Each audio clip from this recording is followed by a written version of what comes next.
Hi, everybody. CHPC's approach to research is non-political and practical. We never start with an answer and try to back into it with our research. Our process always begins with asking the right questions. Here are some of the questions we are asking ourselves in the coming year. How can basement apartments be made safe and legal? Why should our industry be concerned about a flawed census in 2020, and what can we do about it? We are lucky to have a broad team of professionals on our board that help us think creatively and progressively on new housing policy ideas, including Rick, one of our newest board members.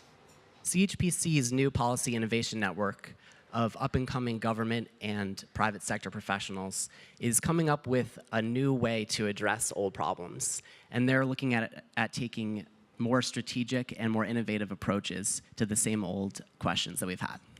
Here are some other questions we will be exploring this year.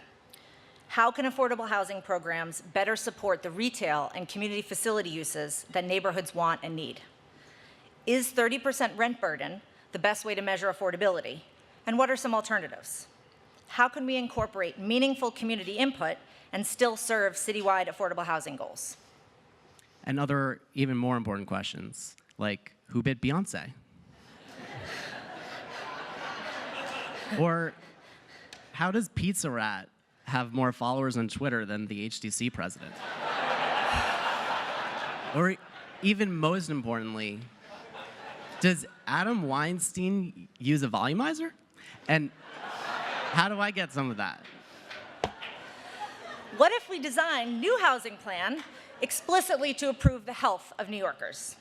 How can we arm journalists with the information they need about housing and planning issues to ensure that they continue their critical work in advancing public discourse? Or like, what does Ron Moelis do all day? Rick, this is a really big day for me, and you promised you would take this seriously. Did you see Snooki? Look, did you see her lips?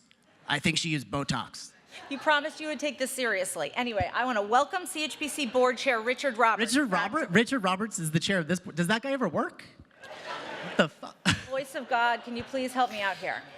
To present our raffle prizes this year, please welcome back to the stage Board Chair and Vice Chair Richard Roberts and Samantha Magistro.